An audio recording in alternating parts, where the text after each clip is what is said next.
Welcome to Khyati connects. నేను విద్య.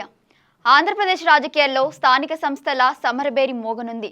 మున్సిపాలిటీలు, కార్పొరేషన్లతో పాటు పంచాయతీ, మండల పరిషత్, జిల్లా పరిషత్ ఎన్నికలను నిర్వహించే దిశగా అధికార కూటమి ప్రభుత్వం కసరత్తు చేస్తుండటంతో అధికార ప్రతిపక్ష శిబిరాల్లో పొలిటికల్ హీట్ తారాస్థాయికి చేరింది. ఒకవైపు పార్టీ ఎమ్మెల్యేల పనితీరుపై ముఖ్యమంత్రి చంద్రబాబు నాయుడు సీరియస్ సమీక్షలు చేపడుతూ పనితీరు మెరుగుపరుచుకొని నేతలకు కౌన్సిలింగ్ నిర్వహిస్తున్నారు. మరోవైపు వైఎస్ఆర్ కాంగ్రెస్ పార్టీ అధ్యక్షుడు వైఎస్ జగన్మోహన్ రెడ్డి 175 నియోజకవర్గాల సమన్వయకర్తలు, కీలక నేతలతో తాడేపల్లిలో మెగా సమావేశం ఏర్పాటు చేసి క్షేత్రస్థాయి వ్యూహాలకు పదును పెడుతున్నారు. మున్సిపల్ చైర్మన్లు, మేయర్ల ప్రత్యక్ష ఎన్నికల నిర్ణయం నడుమ ఏపీలో రాజుకున్న స్థానిక ఎన్నికల వేడి ఎలా ఉంది అనేది ఇప్పుడు చూద్దాం. ఆంధ్రప్రదేశ్లో స్థానిక సంస్థల ఎన్నికలు సమీపిస్తుండటంతో రాజకీయ వాతావరణం ఒక్కసారిగా వేడెక్కింది. మున్సిపాలిటీలు, కార్పొరేషన్లు, జెడ్పీటీసీ, ఎంపీటీసీ స్థానాల్లో పట్టు నిలుపుకునేందుకు ప్రధాన పార్టీలు వ్యూహాత్మక సమావేశాలు నిర్వహిస్తున్నాయి. పార్టీ ఎమ్మెల్యేల క్షేత్రస్థాయి పనితీరుపై సీఎం చంద్రబాబు నిశిత సమీక్ష చేపట్టారు. ప్రజల్లో అసంతృప్తి ఎదుర్కొంటున్న సుమారు 40 మంది ఎమ్మెల్యేల జాబితాను సిద్ధం చేసి వారి పనితీరు మెరుగుపడేలా ప్రత్యేక కౌన్సిలింగ్ నిర్వహిస్తున్నారు. స్థానికంగా వివాదాలకు కారణమవుతున్న వారిపై, పార్టీ కార్యక్రమాలను విస్మరిస్తున్న ప్రజా ప్రతినిధులపై చంద్రబాబు తీవ్ర అసహనం వ్యక్తం చేశారు.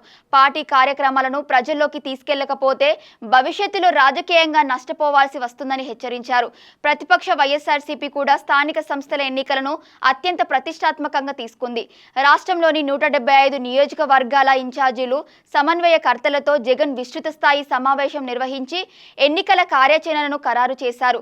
అసెంబ్లీ ఎన్నికల ఫలితాలతో నిరాశ చెందవద్దని, పార్టీకి పదిలంగా ఉన్న 40% ఓటు బ్యాంకును స్థానిక ఎన్నికల విజయాలుగా మార్చుకోవాలని జగన్ క్యాడర్కు దిశానిర్దేశం చేశారు. ప్రతి స్థానంలోనూ గట్టి పోటీ ఇవ్వాలని సూచించారు. నగరపాలక సంస్థల మేయర్లు, మున్సిపాలిటీల చైర్మన్లను ప్రజలే నేరుగా ఎన్నుకునే విధానానికి ప్రభుత్వం ఆమోదం తెలిపింది. ప్రత్యక్ష ఎన్నికల విధానం స్థానిక పోరులో మరింత ఉత్కంఠను రేపుతోంది. స్థానిక సంస్థలో 3 పార్టీల మధ్య వార్డులు, పంచాయతీల సీట్ల పంపకం కూటమికి కీలక సవాలుగా మారింది. ఆశావాహులు ఎక్కువగా ఉన్న చోట్ల అసంతృప్తులు తలెత్తకుండా సమన్వయం చేసుకోవడంపై దృష్టి పెట్టారు. ప్రభుత్వం అధికారంలోకి వచ్చిన తర్వాత అమలవుతున్న సంక్షేమ పథకాలు, అభివృద్ధి కార్యక్రమాలకు ప్రజల నుంచి లభిస్తున్న ఆదరణకు ఈ ఎన్నికలు నిజమైన పరీక్షగా నిలవనున్నాయి. ప్రభుత్వ వైఫల్యాలు, నిలిచిపోయిన హామీలు, రైతాంగ సమస్యలను ఎజెండాగా చేసుకొని ప్రజల్లోకి వెళ్లాలని వైఎస్ఆర్సీపీ నిర్ణయించింది. క్షేత్రస్థాయిలో ప్రజల సమస్యలను ఎండగట్టడం ద్వారా ఓటర్లను ఆకర్షించేందుకు సిద్ధమవుతుంది. అధికార బలం నిరూపించుకోవాలని కూటమి తిరిగి పుంజుకోవాలని వైఎస్ఆర్సీపీ భావిస్తున్న వేళ ఈ స్థానిక సంస్థల సమరం రాష్ట్ర రాజకీయాల్లో సరికొత్త సమీకరణాలను నిర్దేశించనుంది. Thank you for watching Khyathi connects.